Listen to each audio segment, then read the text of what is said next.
इस वक्त आप जुड़ चुके हैं वॉइस ऑफ एमपी से। मैं आपके साथ सिमरन। चलिए सुना देते हैं आपको इस वक्त के रेडियो बुलेटिन। मध्य प्रदेश के मुख्यमंत्री शिवराज सिंह चौहान ने देश भर के उद्योगपतियों को मध्य प्रदेश में उद्योग लगाने के लिए आमंत्रित किया है। मुख्यमंत्री शिवराज ने हेरोइंस इंडिया मीटिंग 2021 के वर्चुअल संबोधन में कहा कि मध्य प्रदेश भारत का दिल है और हम दिल वाले हैं। उद्योग लगाने के लिए प्रदेश सबसे बेहतर है।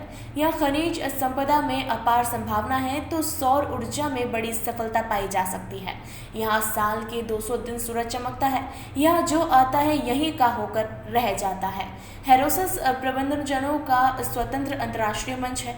मुख्यमंत्री ने कहा कि प्रदेश में निवेश के लिए सभी सुविधाएं एवं अनुकूल वातावरण है। हर क्षेत्र मध्य प्रदेश निवेश के लिए अनुकूल है, इसलिए यहाँ आइए और मध्य प्रदेश में निवेश कीजिए। खुद भी लाभ कमाइए और प्रदेशों के लोगों को भी रोजगार मौका दीजिए। इस सत्र में मुख्यमंत्री ने कहा कि हमारी निवेश नीति उद्योग हितैषी है। हम निवेशकों की आवश्यकताओं का पूरा ध्यान रखते हैं तथा उन्हें उदारतापूर्वक पैकेज देते हैं। प्रदेश की उपलब्धियां गिनाते हुए मुख्यमंत्री ने कहा कि कृषि क्षेत्र में प्रदेश भारत में नंबर 1 है। यहाँ फार्मास्यूटिकल क्षेत्र में निवेश भी बड़ी संभावना है। 5 बार कृषि कर्मण अवार्ड मिला है। कृषि विकास दर 20% के आसपास रहती है। यहाँ खनिज आधारित उद्योग अधिक लगाए जाने चाहिए और ऊर्जा के क्षेत्र में भी प्रदेश ने नाम कमाया है। सीएम शिवराज ने प्रदेश के तमाम क्षेत्रों की खूबियां गिनाते हुए मध्य प्रदेश में निवेश करने का आग्रह किया है।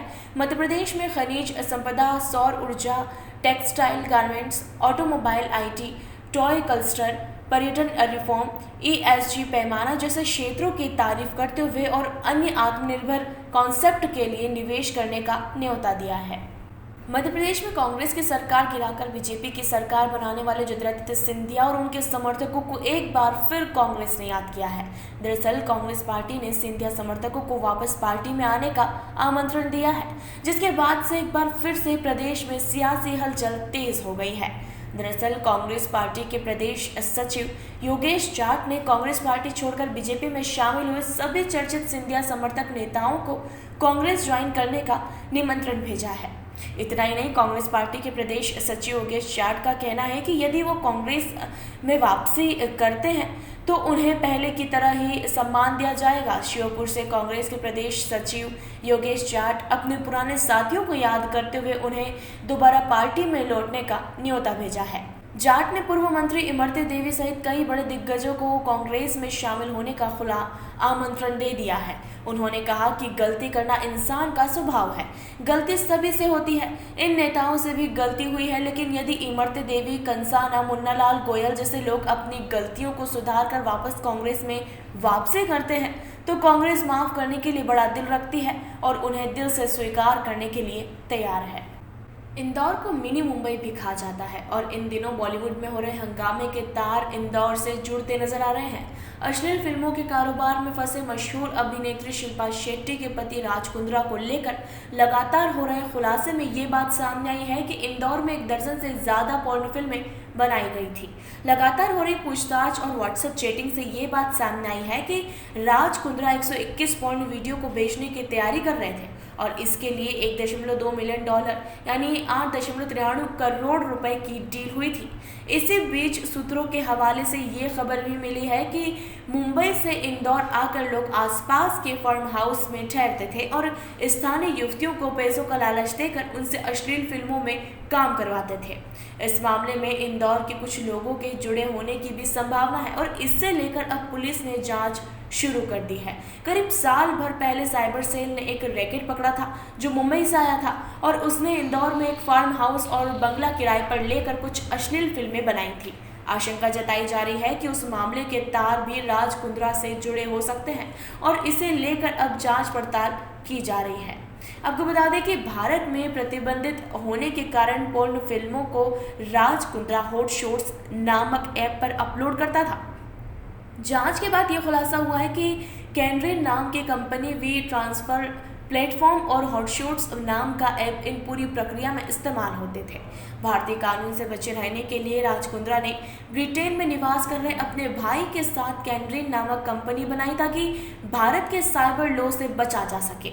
अश्लील फिल्मों को बाकायदा मुंबई में मडगांव स्थित बंगले में शूट किया जा रहा था और उसके बाद उन्हें वी ट्रांसफर के जरिए कैनरीन में भेजा जाता था। इन वीडियो को हॉटशॉट के साथ पेड सब्सक्रिप्शन पर भेजने का अनुबंध किया गया था।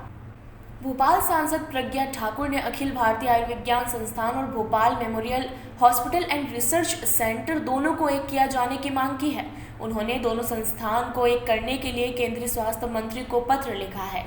दरअसल गुरु पूर्णिमा के अवसर पर भोपाल सांसद साध्वी प्रज्ञा सिंह ठाकुर ने 74 बंगला स्थित अपने आवास पर प्रसादी वितरण कार्यक्रम रखा था।